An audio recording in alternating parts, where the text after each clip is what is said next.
One of the most remarkable aspects of SUP is the lasting impact across generations on young people who participate and lead the camps. To hear more about that, we're welcoming three amazing leaders who will speak about PBHA's oldest camp, the Cambridge Youth Enrichment Program, or CYEP, which is 40 years old. I want to welcome Fahed, PBHA's current vice president, Kwame Owusu-Kesse, a CYEP alum and CEO of the Harlem Children's Zone. By the way, I grew up in Manhattan, so I have an affinity to Kwame already, and Jeffrey Kennedy is one of my heroes. And Cambridge Mayor Sumbul Siddiqui. Thank you all for joining us tonight. Fahed, you directed the Cambridge Youth Enrichment Program last year, right? Can you tell our audience a little bit more about it? Yes, that's right. I had the honor and privilege of directing the program last summer. CYEP actually started way back in 1982 as a camp to support young people living in Cambridge's housing development projects and other affordable housing units throughout the city. I'm so grateful to say that CYEP is now our largest sub camp with 160 campers attending one of two sites. Kwame, I know you're involved with CYEP as a student, so could you please share a little bit about experience and about how it affected the work you've done since graduating? Absolutely. I feel like I'm a part of a family reunion right now. So I'm so excited to be here. Much love to everyone. To the question about how CYEP has impacted me, I think if it isn't for CYEP and PBHA, I'm not sitting in the seat that I am right now, right? And I think what was really powerful for me is through my undergraduate experience at Harvard was being able to navigate and balance the tensions between privilege and responsibility, right? And even now, people that I meet, they all believe that my story begins at Harvard, and therefore all the assumptions of privilege and advantage that comes along with that. And I always say to folks, I don't ever apologize for the privilege that I now have access to, because I understand that with great privilege comes responsibility. I think that sense of responsibility was instilled in me through experiences like CYEP. So when I think about what I was exposed to, one, just from a personal perspective, the leadership skills that I was able to gain from that experience. As you know very well, being able to manage a team of your peers is quite difficult. And navigating that and managing a budget and coming up with programming and scheduling and making sure that you're delivering program with excellence at the highest of quality was the best training ground that I could have imagined to prepare me for the seat that I'm sitting in now. And I think even more important in terms of the personal development that I experienced through CYEP was the understanding of the impact that I could have, right? Knowing that my personal story is similar to the young people that we serve, right? And I grew up in Worcester, Massachusetts. Thankfully, I do not have a Boston accent. Otherwise, working in New York City would be quite difficult. But my story was the young people that we serve in CYEP, right? My story is the story of the young people that we serve in Harlem. And so understanding what I represented to the young people that we served and being a part of a program that wasn't charity or saying, oh, we feel bad about, like, it was helping our young people unlock the great potential that exists in their communities and empowering them and partnering with them to be able to charter a path for themselves onto a meaningful pathway of social and economic mobility was really powerful. And the impact of that experience never left me. And now I'm sitting in the seat as the CEO of the Harlem Children's Zone. And really quick about HCZ. We pioneered the field of comprehensive place-based services. And we have an ambitious goal and mission to be able to break the cycle of intergenerational poverty. And when I say comprehensive services, there's three main components of that. One is quality education, not only in the schools, but having quality after school programs, summer program, et cetera. The second is health and wellness. And too often folks over-index on physical health. And yes, we're trying to eradicate childhood obesity, but also have a mental health and wellness program. And I know some of the previous speakers were speaking about the importance of breaking the stigma of mental health, particularly in communities of color. And that's something, a responsibility that we hold at HCZ. And the third and final component is this idea of community building. So that is not only building the social capital by developing leaders, it is thinking about the built environment, the economic environment and workforce development. So all of these things are things that I learned in school and were trained upon and had the ability to you know, be initiated into this world of service and having this awesome responsibility that I hold now. So I'm forever grateful to my PBHA family, to my CYEP family, for opportunities and programs like SUP that put me on the pathway that changed my life forever.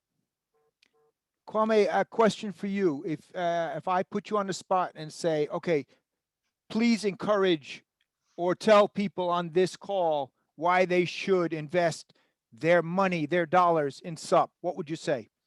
So one of the things that keeps me up at night is this question about talent.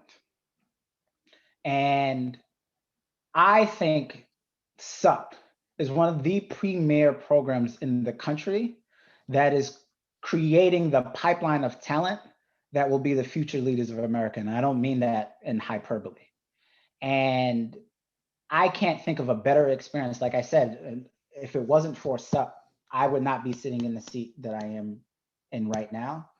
So you are investing in the future, right? Like the work of SUP is nation building work. Yeah. And I truly believe that. The communities that we build, the leadership and training that we have, the impact that you're having with young people right now, live, like young people leading young people are so powerful, particularly in this moment in time in this country. So I think it's one of the best investments that you can make. I love that. Appreciate that. Appreciate you and the work you do. I grew up in the Lower East Side. I played in the Rucker tournament as a youth and as a young adult. I also got my start as a youth worker and community organizer in Worcester at Great Brook Valley and Plumley Village. And oh my God. Yeah. So I played in the Rucker as well. We got a lot of connections, Charlie. We got a lot of connections. I'm gonna come see you. Jeffrey was really helpful to me early in my career. And we have a lot of parallels. So I appreciate that. Thank you. Much so love. much for being here. Peace. Much love. It's really inspiring to hear what SUP alumni are doing and continuing how they actuate their values. And Kwame talked about privilege and responsibility.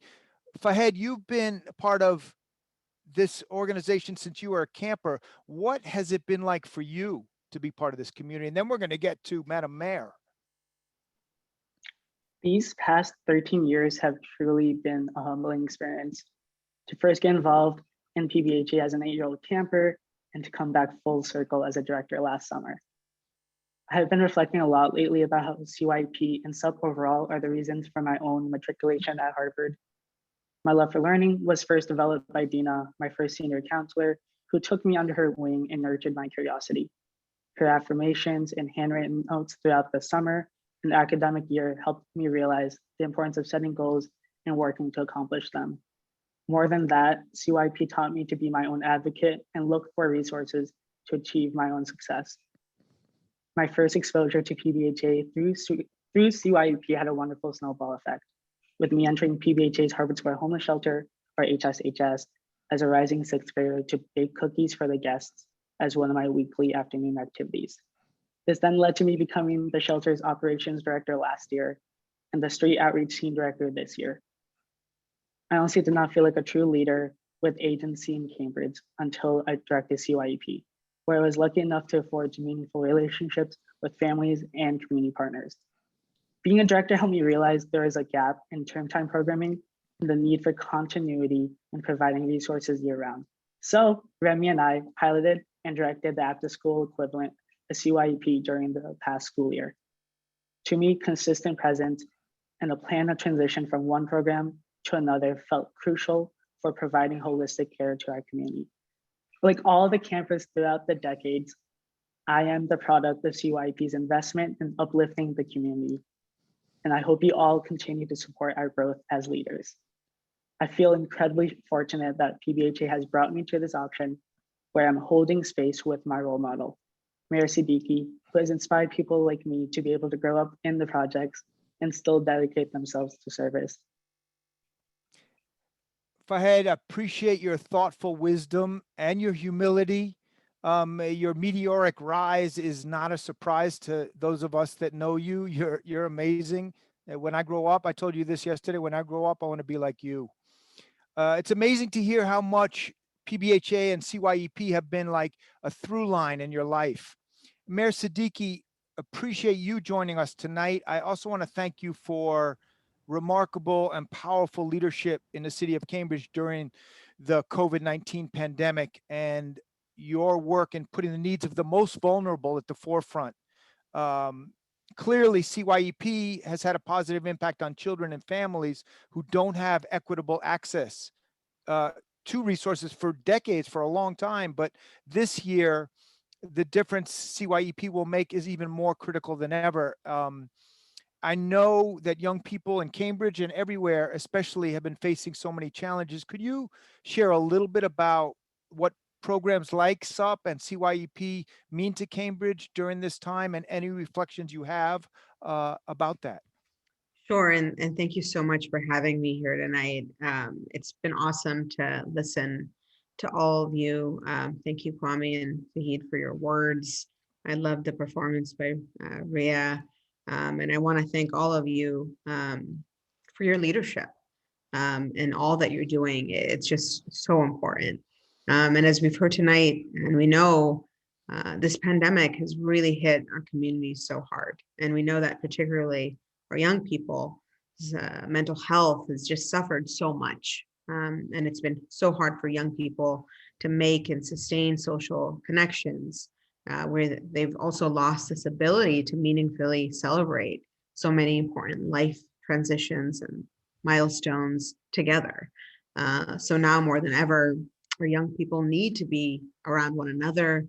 They need to be inspired by each other and by role models who engage them, by all of you. And these role models, you're not, these, youth are not only learning, academic skills, but really you're helping them with become the people they are today. And to echo what Professor Allen said in her remarks, it's about empowerment.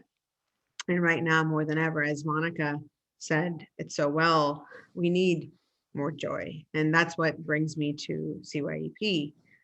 You've been doing exactly that. You've been empowering and bringing joy. The program and everything I've seen and heard, it's served our young people who need the structure and the support to build their confidence and their social, emotional, and academic skills to define and access and achieve their own success. And I grew up in the Roosevelt Towers and Ringe Towers, and I'm just so glad that CYP is at the Roosevelt Towers, as at Jefferson Park and Newtown Court. And so I really want to thank PVHA for their work and ultimately their just tremendous impact on Cambridge youth.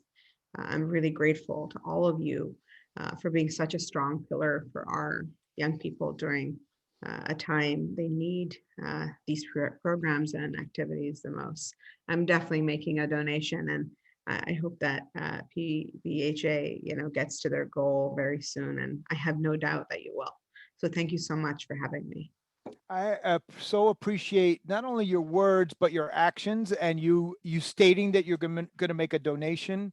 For those of you that are not from Cambridge, when the mayor talks about Jefferson Park, Roosevelt Towers, Ringe Towers, Newtown Court, there's public housing developments where, a lot of folks are underserved historically. And so you prioritizing, well, you growing up in the neighborhood, so and Fahed, you talked about it. You talked about what a role model the mayor is. So, Mayor, I want to ask you, what turned on your justice nerve? How did that happen?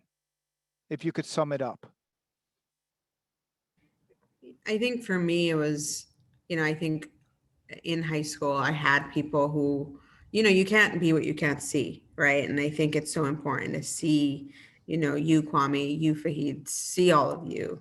And, I was able to see some, older mentors doing this work. And that's what inspired me. And that's what really brought me to where I am. I'm a little envious of the program. I wish I had done it too. But luckily I had some mentors I looked up to. But it's all about, other people and getting inspiration. And I think that's why it's so great to have, a program like this. Yeah, I appreciate that. I also want to just say I appreciate your service. I think going into public service, elected office takes a tremendous amount of courage, and I strongly believe that. And I worked for the mayor of Boston for 10 years in the 80s, and saw what that was like. So I appreciate your courage, appreciate your humanity. Kwame, I appreciate you being here tonight. I know everybody's super busy. It just really means a lot, and your encouragement and support of this program is powerful and inspiring. Thank you. Thank you. Appreciate it. I want to welcome back